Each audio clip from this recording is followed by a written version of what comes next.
ലോകത്തിലെ ഏറ്റവും ശക്തനായ രാജ്യം ഏതാണ് എന്നറിയാമോ? ഏത് രാജ്യത്തെ നേരിടാനാണ് ലോകരാജ്യങ്ങൾ ഭയക്കുന്നത്? ഏത് രാജ്യത്തിന്റെ അവസാന തീരുമാനമാണ് ആഗോള ജനത അംഗീകരിക്കാറുള്ളത്? ലോകത്തെ മുഴുവൻ സ്വാധീനിക്കാൻ ശേഷിയുള്ള രാജ്യം ഏതാണ്? ഒരു രാജ്യം മാത്രമാണോ അതിലുള്ളത്? ലോകത്തെ ഏറ്റവും ശക്തരായ 10 രാഷ്ട്രങ്ങളെക്കുറിച്ചാണ് ഞാൻ ഇന്ന് പറയുന്നത്. രാജ്യത്തിന്റെ സാമ്പത്തിക മേഖല, അതുപോലെ തന്നെ പ്രതിരോധ മേഖല, സാങ്കേതിക മേഖലയിലെ പ്രാഗൽഭ്യം, നയതന്ത്ര മേഖല തുടങ്ങി രാജ്യം കൈവരിച്ച പുരോഗതിയെ അടിസ്ഥാനപ്പെടുത്തിയാണ് രാജ്യങ്ങളിലെ ശക്തരെ തിരഞ്ഞെടുത്തിട്ടുള്ളത്. വാർത്താ തലക്കെട്ടുകളിൽ സ്ഥിരമായി ആധിപത്യം പുലർത്തുന്നവർ, നയരൂപീകരണത്തെ മുൻനിർത്തി ആഗോള സാമ്പത്തിക പാറ്റേണുകൾ രൂപപ്പെടുത്തുന്നതിൽ നിർണായക സ്ഥാനമായവർ. ലോകത്തിലെ ഏറ്റവും ശക്തമായ രാജ്യങ്ങളാണ് ഇതൊക്കെ നിർണ്ണയിക്കുന്നത്. അവരുടെ വിദേശ നയങ്ങളും സൈനിക ബജറ്റുകളും ആഗോളതലത്തിൽ വലിയ പ്രാധാന്യം നേടുന്നുണ്ട്. അവർ ചില ഉറച്ച തീരുമാനങ്ങൾ എടുക്കുമ്പോൾ അന്താരാഷ്ട്ര സമൂഹത്തിലെ ചിലരെങ്കിലും ഭയപ്പെടുന്നു, ചിലരാകട്ടെ സന്തോഷിക്കുന്നു. ഈ രാജ്യങ്ങൾ ലോകവേദിയിൽ തങ്ങളുടെ സ്വാധീനം പ്രകടിപ്പിച്ചുകൊണ്ടേയിരിക്കുന്നു. മറ്റു രാജ്യങ്ങളുടെ വളർച്ചയും അവരുടെ സ്വാധീനത്തെയും അവർ അസൂയയോടെ നോക്കിക്കാണുന്നു. ഇങ്ങനെയുള്ള രാജ്യമാണെന്ന് നിങ്ങൾക്ക് തോന്നുന്ന രാജ്യത്തിന്റെ പേര് ഇപ്പോൾ തന്നെ കമന്റ് ചെയ്യണേ. അപ്പോൾ ഞാൻ വളരെ സ്ട്രോങ് ആയിട്ടുള്ള രാജ്യങ്ങളുടെ പേര് പരിചയപ്പെടുത്താം. 10. ഇസ്രയേൽ. ഏഷ്യയുടെ പടിഞ്ഞാറായി നിലകൊള്ളുന്ന ഒരു ജൂത ജനാധിപത്യ രാഷ്ട്രമാണ് ഇസ്രയേൽ. ലോകത്തെ ഏക ജൂതരാഷ്ട്രം. സ്റ്റേറ്റ് ഓഫ് ഇസ്രയേൽ എന്നാണ് ഔദ്യോഗിക നാമം. വടക്ക് ലെബനൻ, സിറിയ എന്നീ രാജ്യങ്ങളുമായി അതിർത്തി പങ്കിടുന്ന രാഷ്ട്രത്തിന്റെ കിഴക്ക് നിലകൊള്ളുന്നത് ജോർദാനാണ്. ഫലസ്തീനിൽ ഒരു ജൂതരാഷ്ട്രം അംഗീകരിക്കുന്നതിനായി സയനിസ്റ്റുകൾ ബ്രിട്ടീഷുകാരോട് സമ്മർദ്ദം ചെലുത്തിയ ഒന്നാം ലോക മഹായുദ്ധ കാലഘട്ടത്തിലാണ്. ഇങ്ങനെയാണ് യൂറോപ്പിൽ പടർന്നു പിടിച്ച ജൂതവിദ്വേഷത്തിനെതിരെ ജൂതന്മാർ പോരാടി ആധുനിക ഇസ്രയേലിന്റെ സ്ഥാപനം നടക്കുന്നത്. രണ്ടാം ലോക മഹായുദ്ധത്തിന് ശേഷം ബ്രിട്ടീഷുകാർ ഫലസ്തീന്റെ അധികാരത്തിൽ നിന്നും പിന്മാറുകയാണ്. ഐക്യരാഷ്ട്രസഭ ഈ പ്രദേശത്തെ അറബ് ജൂത രാജ്യങ്ങളായി വിഭജിക്കാൻ നിർദ്ദേശിക്കുകയും ചെയ്തു. ഈ ആശയം അറബികൾ ശക്തമായി എതിർത്തുവെങ്കിലും 1948 ഇസ്രയേലികൾ സ്വാതന്ത്ര്യം പ്രഖ്യാപിച്ചു.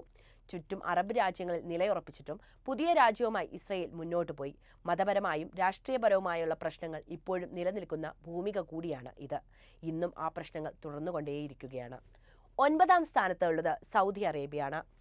അറേബ്യൻ ഉപദ്വീപിന്റെ ഭൂരിഭാഗവും ഉൾക്കൊള്ളുന്ന ഒരു രാജ്യമാണ് സൗദി അറേബ്യ. സമ്പൂർണ്ണ രാജഭരണമാണ് ഇവിടുത്തെ ഭരണക്രമം. ഭരിക്കുന്ന രാജകുടുംബത്തിന്റെ നാമത്തിൽ അറിയപ്പെടുന്ന അപൂർവം രാജ്യങ്ങളിൽ ഒന്നുകൂടിയാണ് സൗദി അറേബ്യ. 2 വിശുദ്ധ പള്ളികളുടെ നാട് എന്ന പേരിലും സൗദി അറേബ്യ അറിയപ്പെടാറുണ്ട്. ഇസ്ലാമിക രാഷ്ട്രമായ സൗദി അറേബ്യയിലെ 99% ജനങ്ങളും മുസ്ലിമുകളാണ്. മുസ്ലിമുകളുടെ വിശുദ്ധ നഗരമായ മക്കയും മദീനയും സ്ഥിതി ചെയ്യുന്നതും സൗദിയിൽ തന്നെ. ഭൂമിക്കടിയിലെ എണ്ണയാണ് അറേബ്യ എന്ന മരുക്കാടിനെ സമ്പന്നതയിലേക്ക് നയിച്ചത്. ഇന്ന് ലോകരാഷ്ട്രങ്ങളിൽ ശക്തമായ രാഷ്ട്രത്തിൽ ഒന്നുകൂടിയാണ് സൗദി അറേബ്യ. 8. ജപ്പാൻ. ലോകത്തിലെ ഫീനിക്സ് പക്ഷി എന്നാണ് ശരിക്കും നമുക്ക് ജപ്പാനെ വിശേഷിപ്പിക്കാൻ കഴിയുക. സാങ്കേതിക വിദ്യയിലെ വളർച്ചയും സാക്ഷരതയുമാണ് ജപ്പാനെ മാറ്റിയെടുത്തത്. 4 ദ്വീപുകളും 6800-ലധികം ദ്വീപുകളും ചേർന്ന ഒരു കിഴക്കൻ ഏഷ്യൻ ദ്വീപ് സമൂഹമാണ് ശരിക്കും പറഞ്ഞാൽ ഈ ജപ്പാൻ. ജപ്പാന്റെ ഭൂരിഭാഗം പ്രദേശങ്ങളും പർവ്വതങ്ങളാലും കനത്ത വനങ്ങളാലും മൂടപ്പെട്ടിരിക്കുന്നുണ്ട്. അപ്പോഴും രാജ്യത്തെ ജനങ്ങൾ വ്യത്യസ്തമായ നഗര ജീവിതശൈലി പിന്തുടരുന്നു. ഇന്ന് പാശ്ചാത്യ സംസ്കാരം തുടരുന്ന ഏഷ്യൻ രാജ്യം കൂടിയാണ് ജപ്പാൻ. 7. ഫ്രാൻസ്. കഴിഞ്ഞ കാലത്തും ഇന്നും ഫ്രാൻസ് ലോകത്തിൽ ചെലുത്തുന്ന സ്വാധീനം പ്രസ്താവിക്കാൻ തന്നെ വളരെയധികം പ്രയാസമാണ്. പടിഞ്ഞാറൻ യൂറോപ്പിൽ സ്ഥിതി ചെയ്യുന്ന ഫ്രാൻസ് ലോകത്തിലെ ഏറ്റവും പഴക്കം ചെന്ന രാജ്യങ്ങളിൽ ഒന്നുകൂടിയാണ്. ശാസ്ത്രം, രാഷ്ട്രീയം, സാമ്പത്തിക ശാസ്ത്രം, ഒരുപക്ഷെ എല്ലാറ്റിനും ഉപരിയായി സംസ്കാരം എന്നിവയിലൂടെയൊക്കെ തന്നെ ഫ്രാൻസ് ലോകത്തേക്ക് വ്യാപിച്ച ഒരു രാജ്യം കൂടിയാണ്. സാമ്രാജ്യത്വ ചരിത്രമുറങ്ങുന്ന ഫ്രാൻസ് ആധുനിക കാലഘട്ടത്തിലാണ് റിപ്പബ്ലിക്കായി മാറുന്നത്. മനുഷ്യാവകാശങ്ങൾക്ക് വേണ്ടി ശബ്ദമുയർത്തിയ ജനതയുടെ ചരിത്രമാണ് ഫ്രാൻസിന് പറയാനുള്ളത്. 1789 മുതൽ 1799 വരെ നീണ്ടുനിന്ന ഫ്രഞ്ച് വിപ്ലവം ലോകത്തെ ജനതയെ അധികാരിവർഗത്തിനെതിരെ ശബ്ദിക്കാൻ പ്രാപ്തമാക്കിയ വിപ്ലവങ്ങളിൽ ഒന്നുകൂടിയാണ്. 6ാം സ്ഥാനത്തുള്ളത് ദക്ഷിണ കൊറിയ. ഈ കൂട്ടത്തിലെ അടുത്ത രാജ്യം ദക്ഷിണ കൊറിയയാണ്. ഔദ്യോഗിക റിപ്പബ്ലിക് ഓഫ് കൊറിയ എന്നാണ് ഇതിന്റെ പേര്. കൊറിയൻ പെനിൻസുലയുടെ തെക്കൻ ഭാഗം ഉൾക്കൊള്ളുന്ന കിഴക്കൻ ഏഷ്യയിലെ ഒരു രാഷ്ട്രമാണ് ഈ ദക്ഷിണ കൊറിയ.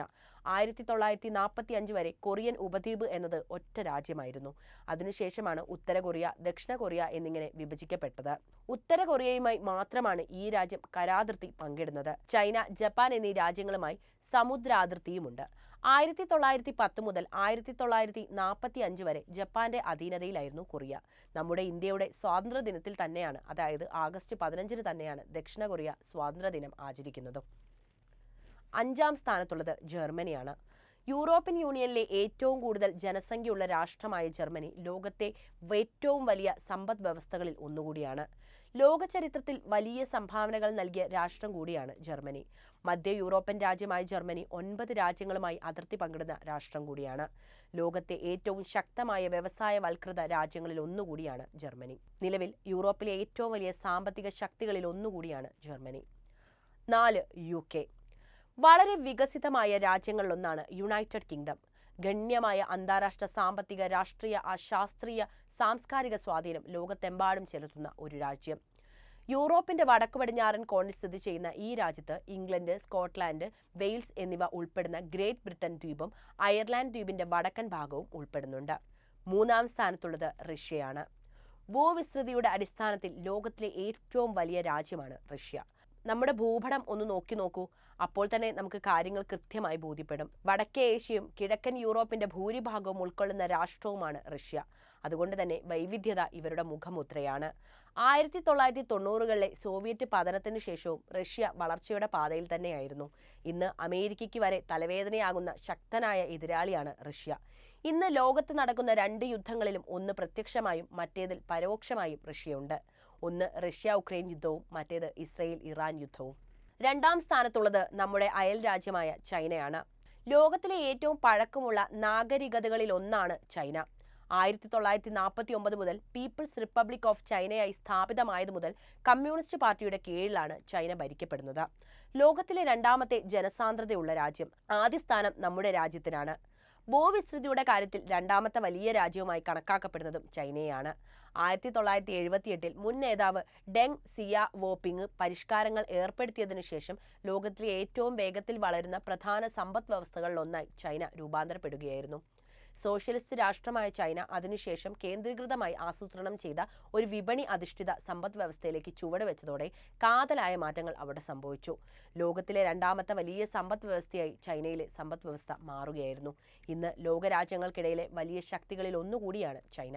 1-ാം സ്ഥാനത്തുള്ളത് മറ്റാരുമല്ല, അത് യുണൈറ്റഡ് സ്റ്റേറ്റ്സ് ഓഫ് അമേരിക്കയാണ്. ലോകത്തിലെ ഏറ്റവും പ്രബലമായ സാമ്പത്തിക, സൈനിക ശക്തിയായ ഒരു വടക്കൻ അമേരിക്കൻ രാഷ്ട്രമാണ് യുണൈറ്റഡ് സ്റ്റേറ്റ്സ് ഓഫ് അമേരിക്ക. മാത്രവുമല്ല, US-ന്റെ സാംസ്കാരിക മുദ്ര ലോകമെമ്പാടും വ്യാപിച്ചു കിടക്കുന്നതുമാണ്. സംഗീതം, സിനിമകൾ, ടെലിവിഷൻ എന്നീ ജനകീയ സംസ്കാരങ്ങളിലും അമേരിക്കയുടെ ആധിപത്യം പ്രകടമാണ്.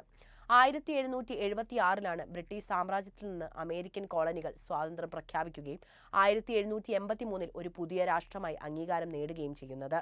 എന്നാൽ അധികം വൈകാതെ 1800കളുടെ മധ്യത്തിലുണ്ടായ ആഭ്യന്തര യുദ്ധത്തിൽ രാജ്യം 2ആയി പിളർന്നു. പിന്നീട് നടന്ന ലോകമഹായുദ്ധങ്ങളിലൊക്കെ അമേരിക്ക അതിന്റെ കരുത്തു കാട്ടിക്കൊണ്ടേയിരുന്നു. 50 സ്റ്റേറ്റുകൾ ഉൾക്കൊള്ളുന്ന ഒരു ഭരണഘടനാധിഷ്ഠിത ഫെഡറൽ റിപ്പബ്ലിക്കാണ് ഇന്ന് US സമ്പദ് വ്യവസ്ഥ മൊത്ത ആഭ്യന്തര ഉൽപാദനത്തിന്റെ കാര്യത്തിൽ ലോകത്തിലെ ഏറ്റവും ശക്തനായ രാജ്യവുമാണ്. കമ്പ്യൂട്ടറുകളും വൈദ്യുത യന്ത്രങ്ങളും വാഹനങ്ങളും രാസ ഉൽപ്പന്നങ്ങളും ഭക്ഷണവും മൃഗങ്ങളും സൈനിക ഉപകരണങ്ങളും എന്നിവ രാജ്യത്തിന്റെ പ്രധാന കയറ്റുമതിയിൽ ഉൾപ്പെടുന്നവയാണ്. കാര്യമായ പ്രകൃതി വിഭവങ്ങളും US-ന് അനുഗ്രഹിച്ചിട്ടുണ്ട്. എണ്ണയുടെയും പ്രകൃതിവാതകത്തിന്റെയും ലോകത്തെ മുൻനിര നിർമ്മാതാക്കൾ കൂടിയാണ് US. കൂടാതെ ലോകത്തിലെ ഏറ്റവും വലിയ കൽക്കരി ശേഖരവും US-ന് സ്വന്തമായിട്ടുണ്ട്. അപ്പോൾ ഇതിൽ ഏത് രാജ്യത്തെയാണ് നിങ്ങൾക്ക് ഏറ്റവും ഇഷ്ടം? ഇതിൽ ഇന്ത്യ ഇല്ല എന്ന വസ്തുത നിലനിർത്തിക്കൊണ്ട് തന്നെ പറയട്ടെ, ഈ 10 രാജ്യങ്ങളെ തിരഞ്ഞെടുക്കുന്നതിന്റെ അടിസ്ഥാനം സാമ്പത്തികം, അതുപോലെ തന്നെ പ്രതിരോധ മേഖല, നയതന്ത്രജ്ഞ മേഖല തുടങ്ങിയവയാണ്. അതുകൊണ്ട് തന്നെയാണ് നമ്മുടെ ഇന്ത്യ ഇതിൽ സ്ഥാനമേൽക്കാത്തതും. പക്ഷേ ഇന്ത്യ നമുക്ക് വലിയ പ്രതീക്ഷയാണ് തരുന്നത്. ഏതാനും വർഷങ്ങൾ കൂടി കടന്നു പോകുമ്പോൾ നമ്മുടെ രാജ്യവും ഈ കൂട്ടത്തിൽ സ്ഥാനം പിടിക്കുമെന്ന കാര്യം ഉറപ്പാണ്. അപ്പോൾ ഈ വിഷയത്തിലെ നിങ്ങളുടെ അഭിപ്രായം എന്തായാലും കമന്റ് ചെയ്യൂ. ഒപ്പം വീഡിയോ ഒന്ന് ലൈക്ക് ചെയ്യാനും കൂടുതൽ ആളുകളിലേക്ക് ഈ അറിവുകൾ എത്താൻ ഒന്ന് ഷെയർ ചെയ്യാനും പ്രത്യേകം ശ്രദ്ധിക്കുമല്ലോ.